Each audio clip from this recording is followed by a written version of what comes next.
Hello students, कैसे हैं आप सब। आशा करती हूँ आप अच्छे होंगे और अच्छे से अपनी पढ़ाई कर रहे होंगे। मैं मोनिका रावत आपका स्वागत करती हूँ आईसीटी वर्चुअल क्लासरूम देहरादून में। बच्चों, आज हम क्लास 11th का जो आपका सब्जेक्ट है फिजिक्स, उसका chapter motion in a plane में को कंटिन्यू करें। तो बच्चों, अभी तक हमने ये जाना था कि मोशन इन अ प्लेन क्या होता है। बेसिकली एक समतल सतह पर गति का तात्पर्य क्या है, ये हमने देखा था। इसके साथ साथ हमने दो क्वांटिटीज के बारे में पढ़ा था। हमने दो प्रकार की राशियां देखी थी। कौन कौन सी? सदिश और अदिश राशियां हमने देखी थी। ठीक है, हमने इसके कॉन्सेप्ट्स देखे थे। इसके बाद हमने सदिशों की विशेषताएं देखी थी कि सदिश की विशेषताएं क्या क्या होती हैं। सदिश के अलग अलग प्रकार देखे थे, जिसमें हमने यूनिट वेक्टर, ठीक है, इक्वल वेक्टर हो गया, जीरो वेक्टर हो गया आपका, negative vector, like unlike vectors, coplanar vector, ये सब देख लिए। इसके साथ साथ हमने पोजीशन और डिस्प्लेसमेंट के कॉन्सेप्ट को जाना था कि पोजीशन वेक्टर और डिस्प्लेसमेंट वेक्टर क्या होता है। ठीक है, इसको हमने इस डायग्राम की मदद से समझा था। इसके बाद हमने जो है मल्टीप्लिकेशन जाना था कि अगर आप किसी भी एक वेक्टर को किसी रियल नंबर से, ठीक है, रियल नंबर से अगर मल्टीप्लाई करते हैं, गुणा करते हैं, तो आपको क्या मिलता है। इसी तरीके से अगर किसी स्केलर क्वांटिटी में, यानी जो आपकी सदिश राशि है बेसिकली, उसमें अगर आप कोई स्केलर क्वांटिटी यानी अदिश राशि को उससे गुणा करते हैं, तो आपको क्या मिलता है। बेसिकली किस कौन सी ऐसी फैक्टर है, कौन सी ऐसी चीज है जिसमें परिवर्तन आता है, ये भी हमने जाना था। इसके बाद हमने जो है रिजल्टेंट वेक्टर के कॉन्सेप्ट पढ़े थे। रिजल्टेंट वेक्टर के कॉन्सेप्ट को जाना था। हमने ये देखा था कि अगर आपके पास दो सदिश हैं, दोनों की दिशा सेम है, तो वेक्टर्स क्या हो जाते हैं, ऐड हो जाते हैं।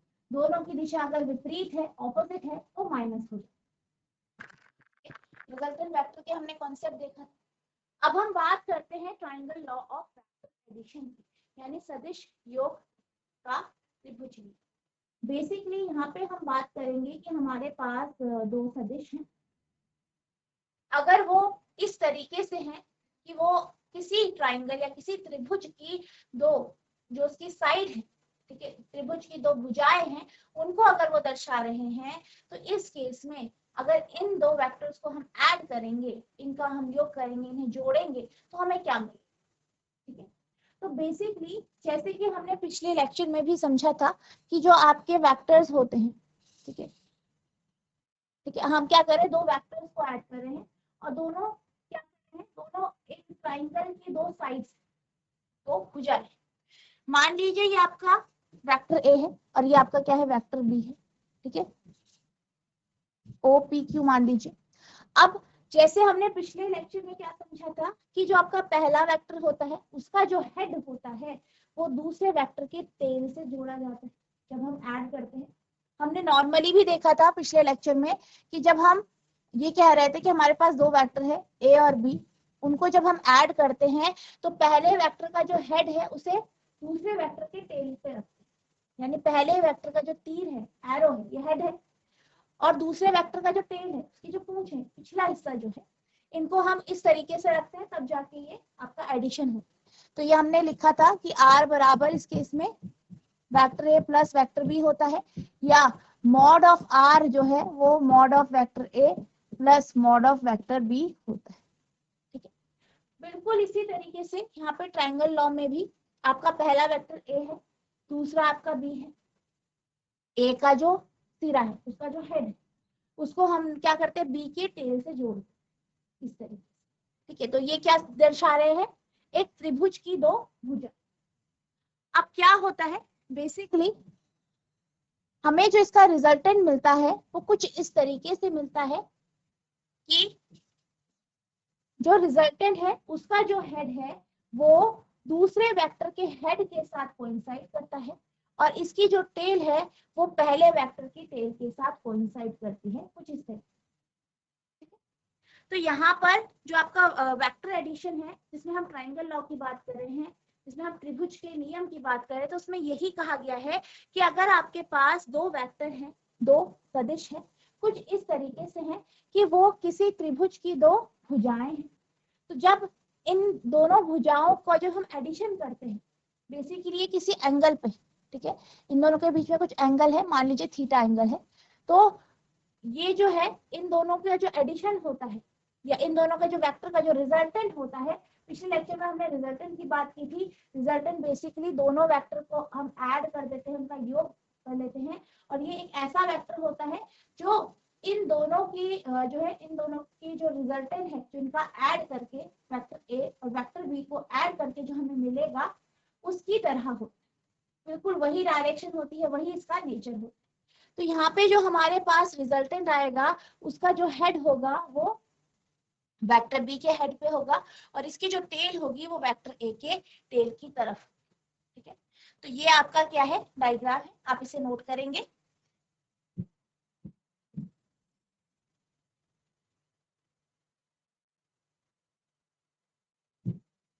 ठीक है, ये आपका डायग्राम है। अब हम बात करते हैं इसकी डेफिनेशन की कि आप इसे किस तरीके से लिखिए।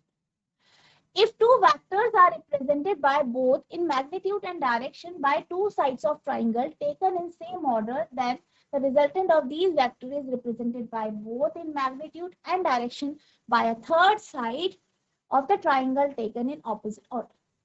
बेसिकली क्या कहा जा रहा है कि मान लीजिए हमारे पास दो वेक्टर है, दो सदिश है, दोनों का कुछ मैग्नीट्यूड है और दोनों की दिशा। अब इनकी जो दिशा है इसको हम एक ही ऑर्डर में लेंगे, जैसे आप यहाँ पे देख सकते हैं एक ही ऑर्डर में है। तो इसकी जो दो दिशाएं हैं, जो आपकी दो सदिश हैं, जो कि आपकी दो भुजाओं की तरह, किसी ट्राइंगल की भुजाओं की तरह आपको लग रही है, इनकी जो डायरेक्शन होगी, जो आपकी तीसरा जो रिजल्टेंट वेक्टर आएगा उसकी जो दिशा होगी वो इसकी दिशा के विपरीत होगी। ठीक है, और उसका मैग्नीट्यूड उतना होगा जो इन दोनों का एडिशन। ठीक है, इन दोनों का एडिशन है, और वो किसके द्वारा रिप्रेजेंट किया जाएगा, किसके द्वारा दर्शाया जाएगा, जो तीसरी साइड है यानी OQ साइड के साथ। बेसिकली क्या कहा जा रहा है, बेसिकली यही कहा जा रहा है कि दो वेक्टर जो हैं वो ट्राइंगल की दो साइड को रिप्रेजेंट कर रहे हैं, इनका ऑर्डर सेम है, एक ही दिशा में है, आप देख सकते हैं पहले का हेड दूसरे की टेल पर है। तो यहाँ पे जो हमारा रिजल्टेंट वेक्टर आएगा वो तीसरी साइड को रिप्रेजेंट करेगा, यानी त्रिभुज की तीसरी दिशा, तीसरा जो एज है, तीसरी जो भुजा है उसे दर्शाएगा, और इसका ऑर्डर कुछ इस तरीके से होगा कि ये ए और बी के विपरीत, यानी इसका जो हेड होगा वो बी के हेड को कोइंसाइड करेगा और इसका जो टेल होगा वो ए के टेल को कोइंसाइड करेगा, यानी दिशा क्या हो जाएगी, विपरीत। ठीक है, ऑर्डर विपरीत हो जाएगा, उल्टा। यदि दो सदिशों को एक ही क्रम में ली गई भुजा की दो भुजाओं द्वारा परिमाण और दिशा दोनों में दर्शाया जाता है, तो इन सदिशों के परिमाण को विपरीत क्रम में ली गई भुजा की तीसरी भुजा द्वारा परिमाण और दिशा दोनों में दर्शाया जाता है। ठीक है, तो आप क्या करेंगे इसमें, ये आप डायग्राम बनाएंगे और साथ ही साथ ये जो आपकी डेफिनेशन है इसको आप नोट।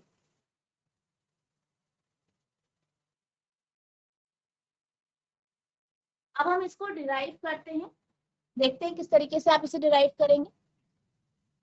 मान लीजिए हमारे पास दो वेक्टर है, ये वेक्टर ए है, ये वेक्टर बी है, और ये आपका रिजल्टेंट वेक्टर है आर।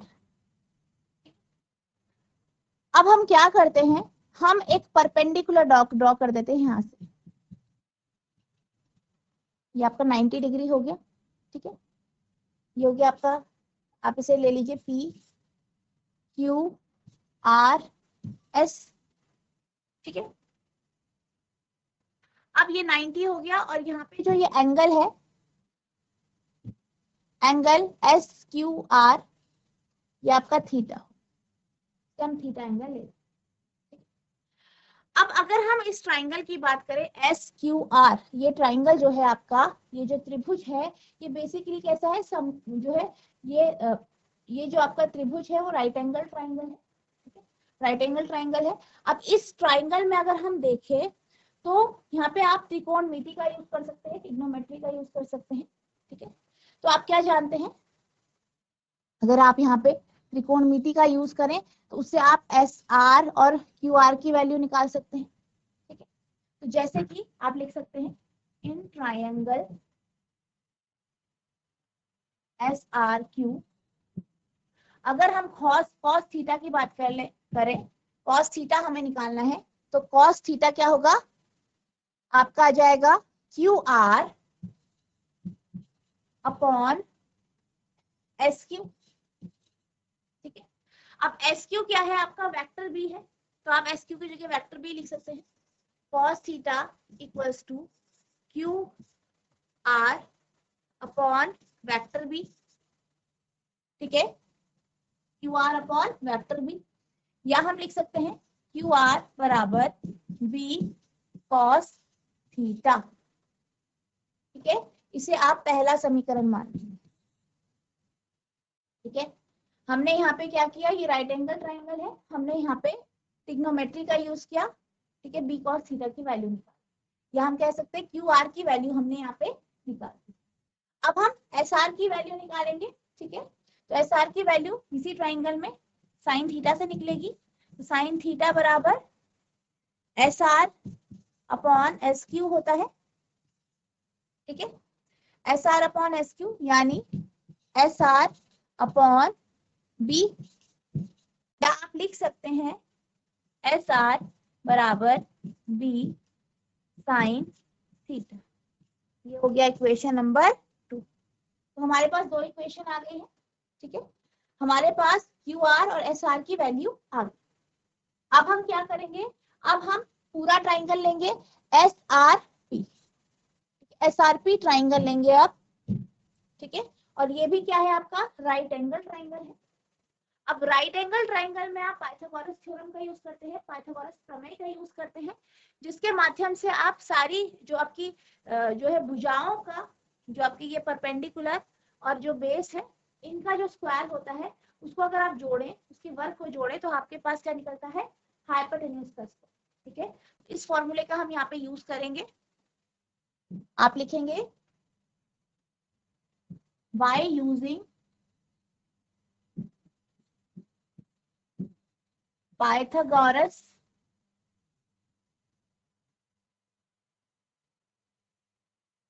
थ्योरम।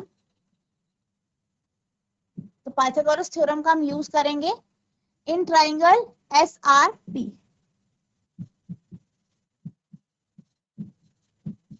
तो एस आर पी ट्राइंगल में क्या है आपका, एस आर का स्क्वायर, या आप लिख सकते हैं एस पी का स्क्वायर बराबर एस आर का स्क्वायर प्लस पी आर का स्क्वायर। ठीक है, एस पी का स्क्वायर बराबर पी आर का स्क्वायर प्लस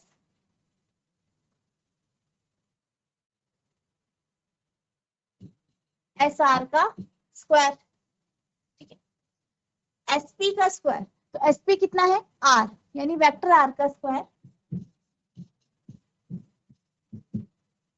पी आर का स्क्वायर, पी आर का स्क्वायर कितना है, P Q plus Q R, P Q plus Q R. ठीक है, तो लिखेंगे आप P Q plus Q R का square plus S R, S R की वैल्यू आपकी ये है एस आर, आपको एज इट इज लिख।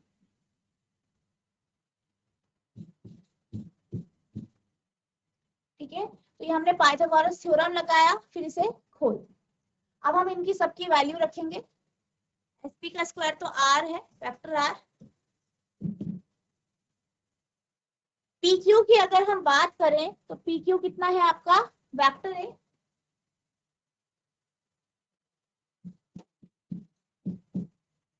क्यू आर कितना है, क्यू आर निकालेंगे, क्यू आर की वैल्यू कितनी है आपकी, बी कॉस थीटा। ठीक है,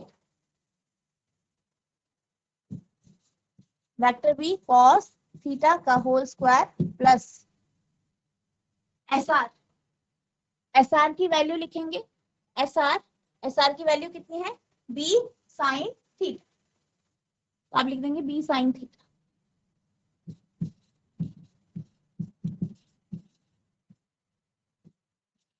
ठीक है, तो वेक्टर आर का स्क्वायर बराबर A plus B cos theta का whole square plus B sine theta का होल। अब आप इसे क्या करेंगे, यहाँ पे एक्सपेंड करेंगे। बेसिकली वेक्टर आर का स्क्वायर तो एज इट इज रह जाएगा, यहाँ पे आप जो है a प्लस बी का होल स्क्वायर वाला जो आपकी आइडेंटिटी है उसे लगता है। तो आप क्या जानते हैं, आप ये जानते हैं a प्लस बी का होल स्क्वायर बराबर होता है a square plus B square plus 2ab। ये आपका फॉर्मूला होता है। यहाँ पे जो है स्मॉल ए आपका कैपिटल ए से रिप्रेजेंट है, वेक्टर ए से, और बी क्या है, बी कॉस। यहाँ पे आप इस फॉर्मूले को लगा, ठीक है। तो आपका फॉर्मूला कुछ इस तरीके से हो जाएगा, ए स्क्वायर वेक्टर ए का क्या square plus B square B cos theta का square plus 2ab cos theta, ठीक है। नेक्स्ट बी साइन थीटा, तो इसे आप लिख सकते हैं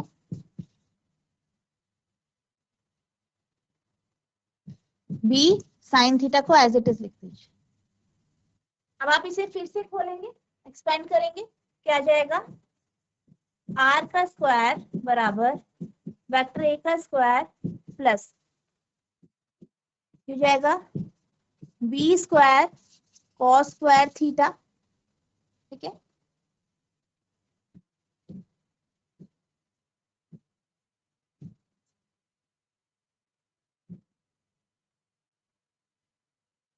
B square cos square theta plus 2ab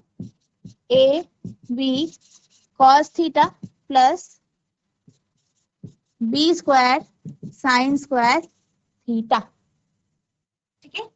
अब हम क्या करेंगे, B square cos square theta और B square sine square theta को एक साथ ले लेंगे, ठीक है। तो आपके पास हो जाएगा आर स्क्वायर बराबर वेक्टर ए का square plus B square sine square theta plus B square cos square theta plus 2ab cos theta, ठीक है। यहाँ पे अगर आप बी वेक्टर बी स्क्वायर को कॉमन ले लें तो ये आपके पास जाएगा वेक्टर आर का स्क्वायर प्लस वेक्टर ए का स्क्वायर प्लस वेक्टर बी का स्क्वायर, अंदर बचेगा आपका sine square theta plus cos square theta plus 2ab cos theta. अब ट्रिग्नोमेट्री की आइडेंटिटी है sine square theta plus cos square theta क्या होता है, बराबर 1। तो आप लिखेंगे क्योंकि since sine square theta plus cos square theta is equals to 1, तो क्या हो जाएगा, सो आर का स्क्वायर बराबर ए का स्क्वायर प्लस बी का स्क्वायर, यहाँ 1 आ जाएगा प्लस 2ab कॉस थीटा, या हम लिख सकते हैं आर का square equals to A vector A का स्क्वायर प्लस वेक्टर बी का square plus 2ab cos theta, या जो वेक्टर आर है वो आ जाएगा अंडर द रूट ए का स्क्वायर प्लस बी का square plus 2ab cos theta, ठीक है। तो ये आ जाएगा आपको यहाँ पे। तो यहाँ पे हमारे पास रिजल्टेंट की वैल्यू आ गई है A square plus B square plus 2ab cos theta का, ठीक है। तो ये आपका रिजल्टेंट की वैल्यू, ठीक है, आप इसे नोट करें। अब हम क्या करेंगे, अब हम इस रिजल्टेंट की डायरेक्शन निकालेंगे। तो हम यहाँ पे जो एंगल है ये आपका एंगल है, इस अल्फा ले लेते हैं, एस पी आर को हमने अल्फा लिया, ठीक है। तो यहाँ पे आप क्या करेंगे, जो आपका ट्राइंगल है एस पी आर, यहाँ पे 10 अल्फा की वैल्यू निकालेंगे, जिससे आपकी अल्फा की वैल्यू आ जाएगी जो कि डायरेक्शन, ठीक है। तो अब हम डायरेक्शन निकाल,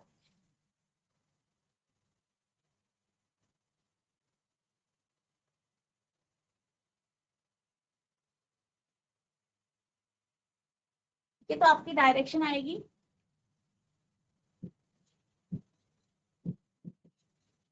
ठीक है, डायरेक्शन ऑफ आर हम निकालेंगे,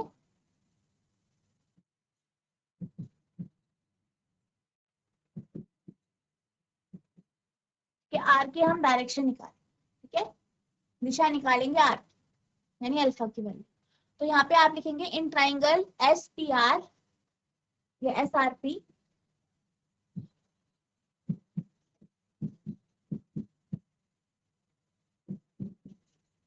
टेन अल्फा हो जाएगा आपका, टेन अल्फा बराबर S R upon P R, ठीक है, S R upon P R.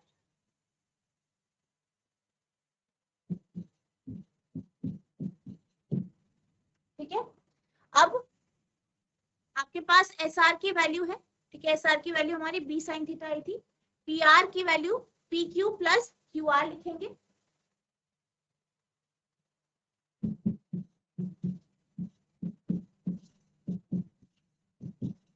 ठीक है, तो एस आर की वैल्यू कितनी है, एस आर की जो वैल्यू है वो है आपकी बी साइन थीटा, तो आप यहाँ बी साइन थीटा लिख देंगे,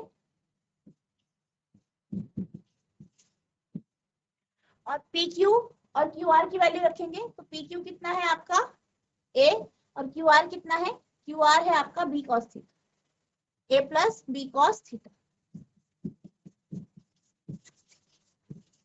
ठीक है, तो ये आपकी टेन अल्फा आ गई, या आप इसे लिख सकते हैं अल्फा निकालना है, अल्फा बराबर tan inverse B sine theta upon A plus B cos theta.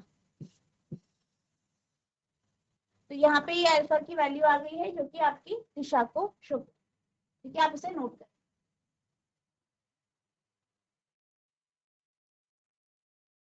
अब हम चलते हैं अगले टॉपिक की ओर। तो आपका अगला टॉपिक है parallelogram law of vector addition, यानी वेक्टर योग का या सदिश योग का समानांतर चतुर्भुज का नियम।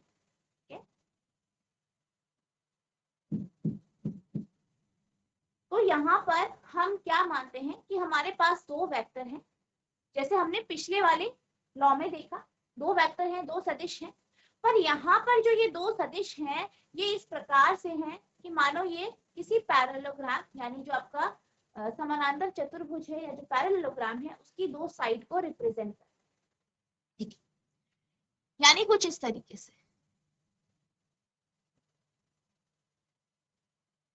ठीक है, कुछ इस तरीके से।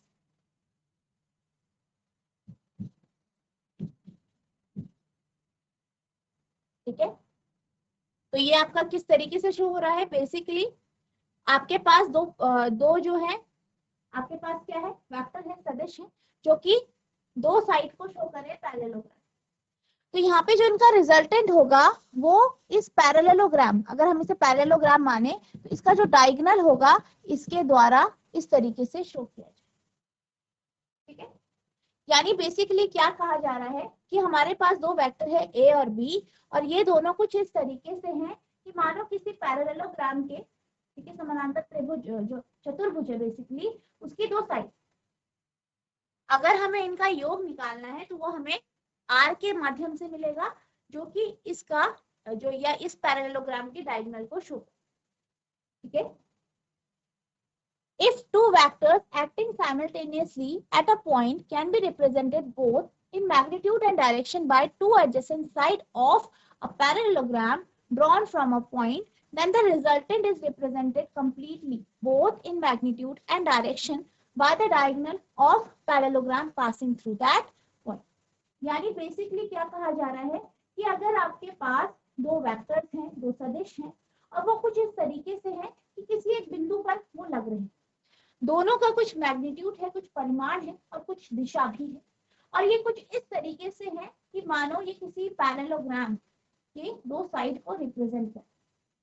तो यहाँ पर जो इसका रिजल्टेंट आएगा वो कुछ इस तरीके से होगा कि वो आपका जो ये पैरेललोग्राम है इसके डायगोनल से पास हो। ठीक है, यदि एक बिंदु पर एक साथ कार्य करने वाले दो सदिशों को एक बिंदु से खींचे गए समानांतर त्रिभुज की दो आसन्न भुजाओं का द्वारा परिमाण और दिशा दोनों में दर्शाया जा सकता है, तो परिमाण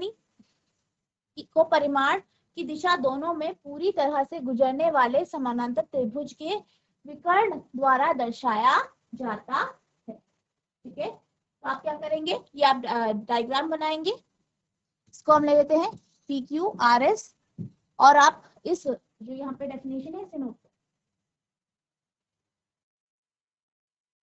अब हम इस लॉ को डिराइव करेंगे। बेसिकली हम मान लेते हैं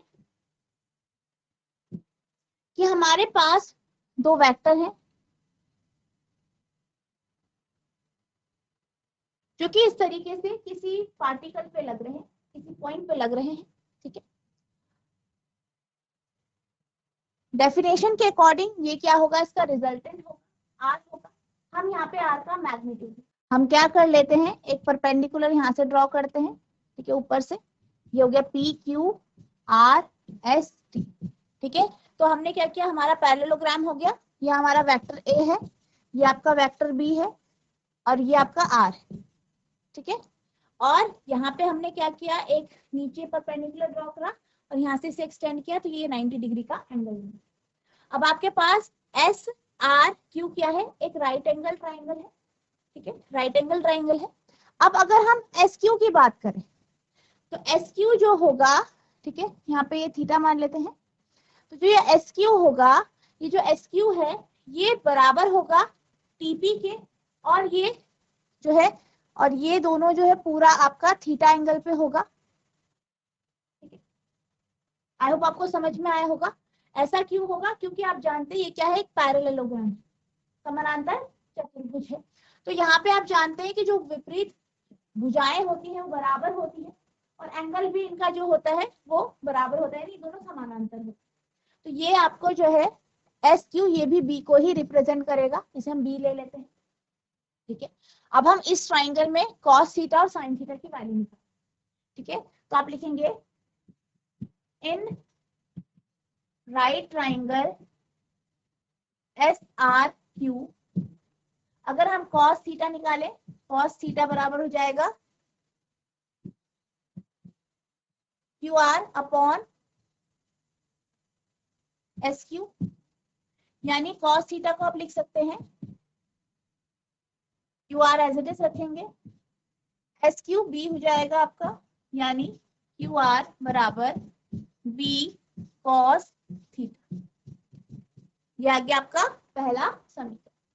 इसी तरीके से हम साइन थीटा की वैल्यू निकालेंगे, जैसे हमने पिछले वाले डेरिवेशन में किया। यहाँ पर साइन थीटा की वैल्यू निकालेंगे, तो साइन थीटा बराबर हो जाएगा आपका S R upon S Q, ठीक है। तो आप लिखेंगे S R upon S Q, S R as it is रख देंगे, एस क्यू कितना है आपका, एस क्यू है आपका बी, यानी हमारे पास आ जाएगा एस आर बराबर बी साइन थीटा। ये हो गया आपका समीकरण 2। पहला और दूसरा समीकरण यहाँ पे हमारा आ गया है, क्यू आर और एस आर की वैल्यू हमारी आ चुकी, ठीक है। अब हम क्या करेंगे, अब हम इस ट्राइंगल को लेंगे, ये पूरा ट्राइंगल ले लेंगे एस पी आर, ठीक है, एस पी आर लेंगे, जिससे हमारी आर, ये जो आर है रिजल्टेंट आर जो है, इसकी वैल्यू निकल जाए, ठीक है। आप इसे एस आर ले लीजिए या एस क्यू ले लीजिए, एस ओ ले लीजिए, आप कुछ भी ले सकते हैं। ये आर डैश ले लेते हैं हम, ये आर हो गया, ये आर डैश ले लेते हैं, ठीक है, रिजल्टेंट को आर डैश ले लेंगे। अब हम क्या करेंगे, इस पूरे ट्राइंगल को लेंगे S R P dash P, sorry, ठीक है। तो आप लिखेंगे in triangle S R P. अब ये एस आर पी भी क्या है, राइट ट्राइंगल है। यहाँ पे आप पाइथागोरस थ्योरम, पाइथागोरस प्रमेय का यूज कर सकते हैं। तो यहाँ पे जो होगा आपका फॉर्मूला लगेगा पाइथागोरस थ्योरम का, तो हाइपोटेन्यूज का स्क्वायर यानी एसपी का स्क्वायर बराबर होगा एस आर का स्क्वायर प्लस पी आर का स्क्वायर,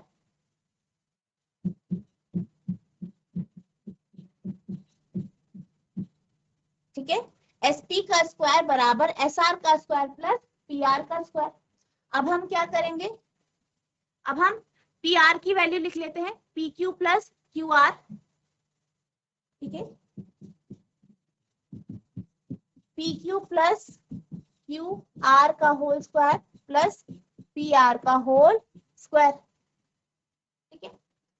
अब अगर हम एसपी की बात करें तो एसपी कितना है, R dash vector R dash, ठीक है, तो आप यहाँ लिख देंगे आर डैश का स्क्वायर। अब हम अगर पीक्यू की बात करें, पीक्यू कितना है, वेक्टर ए, तो वेक्टर ए लिख देंगे आप। क्यू आर की बात करें, ठीक है, क्यू आर की बात करें तो क्यू आर की वैल्यू कितनी आई है, B cos theta, vector B cos theta, तो आप लिख देंगे बी कॉस थीटा का whole square plus P R की वैल्यू, पी आर की वैल्यू तो पी आर, ठीक है, ये आपका एस आर होगा,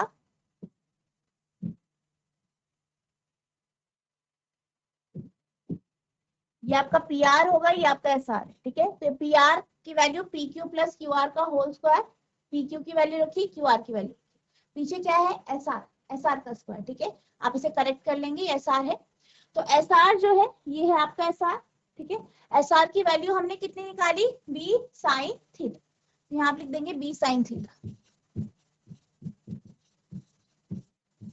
होल स्क्वायर, तो आर डैश का स्क्वायर बराबर, यहाँ पे आप आइडेंटिटी लगा देंगे, ए प्लस बी का होल स्क्वायर बराबर होता है आपका A square plus B square plus 2ab, ठीक है, तो यहाँ पे इस फॉर्मूले का यूज करेंगे तो ये आ जाएगा कुछ ए का स्क्वायर प्लस बी का square cos square theta plus 2 vector A vector B cos theta plus इसे आप खोल देंगे तो बी का स्क्वायर साइन स्क्वायर थीटा, ठीक है, वेक्टर आर डैश का स्क्वायर बराबर ए का स्क्वायर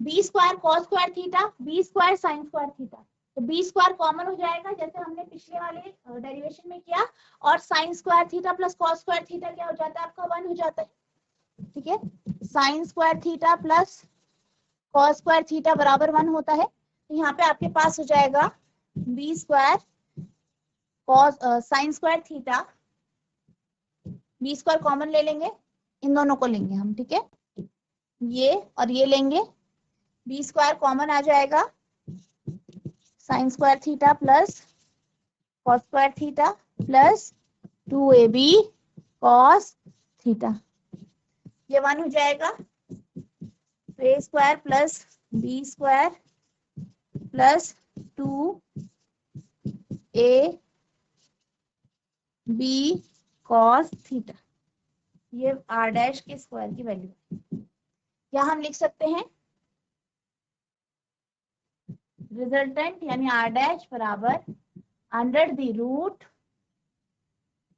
ए square plus B square plus 2ab cos theta, ये रिजल्टेंट आ, ठीक है, तो इस तरीके से आपको यहाँ पे रिजल्टेंट की वैल्यू निकाल, ठीक है, आप इसे नोट करें।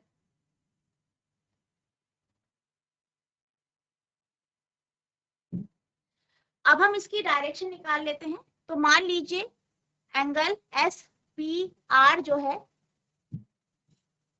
ये अल्फा है, तो यहाँ पे हमें अल्फा की वैल्यू निकालनी है, जैसे हमने पिछले वाले डेरिवेशन में किया बिल्कुल वैसे ही करना है। आपके पास ट्राइंगल एस पी आर है जो कि राइट एंगल ट्राइंगल है आर पे, अब यहाँ पे tan अल्फा की वैल्यू निकालेंगे, ठीक है, तो यहाँ पे आप लिखेंगे in triangle S P are tan alpha बराबर, tan अल्फा कितना होगा आपका एस जो है tan S R upon P R, ठीक है, S R upon P are, और आप पी आर को लिख सकते हैं, पी आर को क्या लिख सकते हैं, P Q plus Q R, P Q plus Q are, अब एस आर की वैल्यू कितनी आई थी हमारी, बी साइन थीटा, ठीक है। पी क्यू की वैल्यू ए है और क्यू आर की बी कॉस थीटा, वैल्यूज रख देंगे।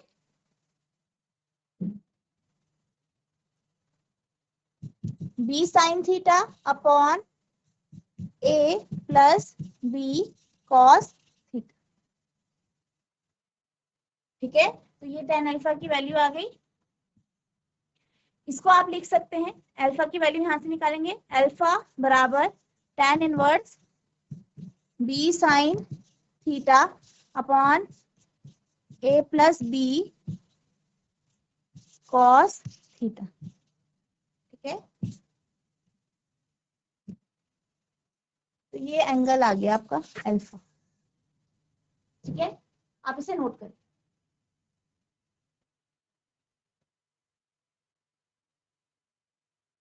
तो बच्चों आज हमने पैरेललोग्राम लॉ और जो आपका triangle law of vector addition है इसे देखा, ये फॉर्मूले डिराइव किए, साथ ही साथ हमने अल्फा की वैल्यू भी फाइंड की।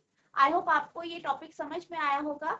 नेक्स्ट लेक्चर में हम polygon law of vector addition देखेंगे, साथ ही साथ जो आपके आगे के क्वेश्चंस हैं और टॉपिक्स हैं उन्हें डिस्कस करेंगे। अगर आपको किसी भी प्रकार की कोई भी प्रॉब्लम होती है आप नेक्स्ट लेक्चर में पूछ सकते हैं। तो बच्चों आज के लिए बस इतना ही, मिलते हैं आप नेक्स्ट सेशन में, तब तक के लिए thank you and have a nice day.